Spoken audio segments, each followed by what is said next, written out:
C'est souvent la hantise quand on se rend à la Poste, la file d'attente. Eh bien, la Poste s'engage à améliorer ses services. Objectif, moins de 5 minutes d'attente. Un défi qui passe par la restructuration des locaux. Et ainsi, depuis 2006, dans le département, 73 bureaux ont déjà été modernisés. Illustration avec Laurent Desfontaines. 95% de clients satisfaits. C'est l'objectif plutôt ambitieux que s'est fixé la Poste d'ici 2012. Premier point noir à traiter, les fameuses files d'attente. Pour diminuer le temps d'attente, on a une organisation qui est flexible, on a un espace qui est modernisé avec des postiers qui sont au plus près du client. Dès que le temps d'attente prévisible est supérieur à 5 minutes, le management se mobilise pour qu'on aille chercher du personnel s'il y en a de disponible pour ouvrir un guichet supplémentaire ou pour aller dans la salle du public directement répondre aux besoins du client. Je crois qu'on inverse maintenant la logique, c'est les postiers qui vont au-devant des clients plutôt que les clients qui vont vers les guichetiers. Et à Nantes, le prochain gros chantier qui s'annonce, c'est celui du bureau de la Place de Bretagne, premier bureau de Loire-Atlantique en termes de fréquentation, avec une moyenne de 900 clients par jour. Après la mise en place de guichets provisoires en juin, les travaux commenceront en septembre. Fini la ligne de guichet des années 70 et place à un aménagement par pôle, avec notamment un nouvel espace entièrement consacré aux professionnels.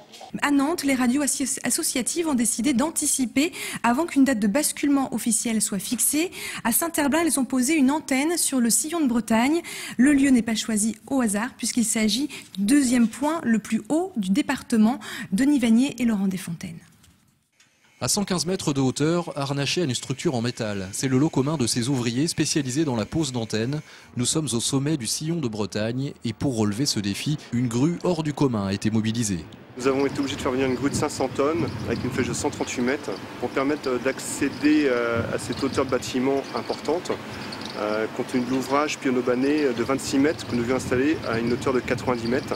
Cet équipement préfigure la radio du futur, aussi numérique que la TNT. Le groupement des radios associatives nantaises a mobilisé plus de 200 000 € pour passer un cap que d'autres hésitent encore à franchir. On est convaincu qu'au niveau français mais également européen, la radio numérique terrestre va très vite voir le jour et ce qu'on voulait c'est être prêt dès le départ. Qui dit radio numérique dit évidemment meilleure qualité d'écoute et de couverture de l'agglomération. Au-delà des avantages techniques, c'est aussi une manière de préserver l'esprit des radios libres, nées il y a une trentaine d'années.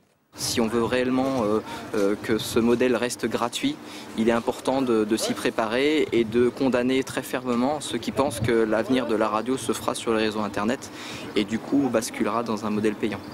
Une première expérience de diffusion en numérique débutera dans une semaine. Pour recevoir les programmes, il faudra être équipé de postes de radio, eux aussi numériques. Mais contrairement à la télé, la diffusion hertzienne de la radio restera d'actualité encore quelques années. Une image à présent, celle d'une exposition plutôt originale au hangar 32 sur la pointe de l'île de Nantes. Le quartier y est représenté version maquette, des modèles réduits réalisés par les promoteurs et vous le voyez, les élèves de l'école Gustave Roch ont aussi mis la main à la pâte. Tout y est, en cherchant bien on peut même trouver les locaux de Nantes 7, on vous lance le défi. C'est en tout cas une façon différente d'appréhender le quartier. C'est une exposition, on peut voir une vingtaine de maquettes de nature très diverses, des maquettes d'opérations immobilières, bureaux, logements, équipements, qui donc présentent des projets immobiliers développés sur l'île de Nantes. Donc ce sont à la fois des maquettes d'études mais également des maquettes de commercialisation.